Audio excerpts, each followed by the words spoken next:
शिवसेना उद्धव बाळासाहेब ठाकरे गटाचे नेते उद्धव ठाकरे हे कुटुंब जनसंवाद दौऱ्यानिमित्त धाराशिव जिल्ह्यात ठिकठिकाणी सभा घेत होते। यावेळी तुळजापूर येथे झालेल्या सभेत त्यांनी पुन्हा एकदा अमित शहा यांच्याकडून 2.5 वर्षाच्या मुख्यमंत्रीपदाचा शब्द दिला गेला असल्याचा दावा केला। तुळजाभवानी मातेची शपथ घेऊन सांगतो की अमित शहा यांनी मातोश्रीवर बंद दाराआड 2.5 वर्षांच्या मुख्यमंत्रीपदाचा शब्द दिला होता।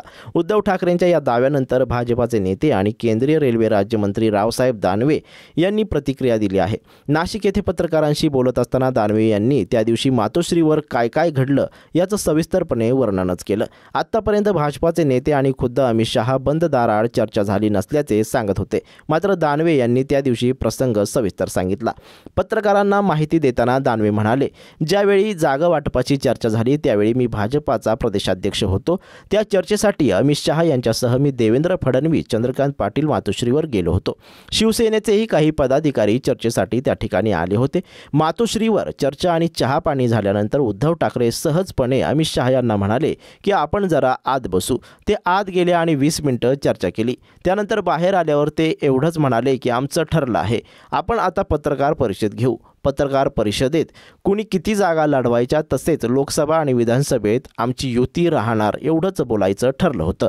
त्यानंतर विधानसभेच्या निवडणुका जाहीर झाल्या। निवडणुकीच्या प्रचारादरम्यान भाजपच्या सर्वच नेत्यांनी देवेंद्र फडणवीस हे महाराष्ट्राचे पुढचे मुख्यमंत्री राहतील असं विधान केलं, पण कोणत्याही शिवसेनेच्या नेत्याने त्यावेळी आक्षेप घेतला नाही। स्वतः उद्धव ठाकरे यांनीही कधी याबाबत वाच्यता केली नाही। पण 2019चा निकाल जाहीर झाल्यानंतर माझ्याशिवाय सरकार बनणार नाही असं जेव्हा चित्र दिसलं तेव्हा दुपारी 2 नंतर उद्धव ठाकरेंची भाषा अचानक बदलली।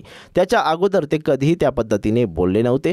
आमची शिवसेनेबरोबरची युती 25 वर्षापासूनची होती, मात्र उद्धव ठाकरेंनी असंघाशी संघ करून दगाफटका केला असा आरोप रावसाहेब दानवे यांनी केला। महायुतीमधील शिवसेना, शिंदे गट आणि राष्ट्रवादीच्या अजित पवार गटाला एकेरी आकड्यात जागा दिल्या जातील अशा चर्चा असल्याची शक्यता रावसाहेब दानवे यांनी फेटाळून लावली। ते म्हणाले की अशा बातम्या टेबलवर बसून चालविल्या गेल्या आहेत, या बातम्या निराधार आहेत। भाजपाच्या कोणत्या जबाबदार नेत्याने एक आकडी जागा देऊ नये असं म्हटलं आहे। आमची एकत्रित बैठक झाल्यानंतर सन्मानपूर्वक जागा वाटप केले जाईल, त्यामुळे कुणालाही नाराज होण्याची गरज नाही।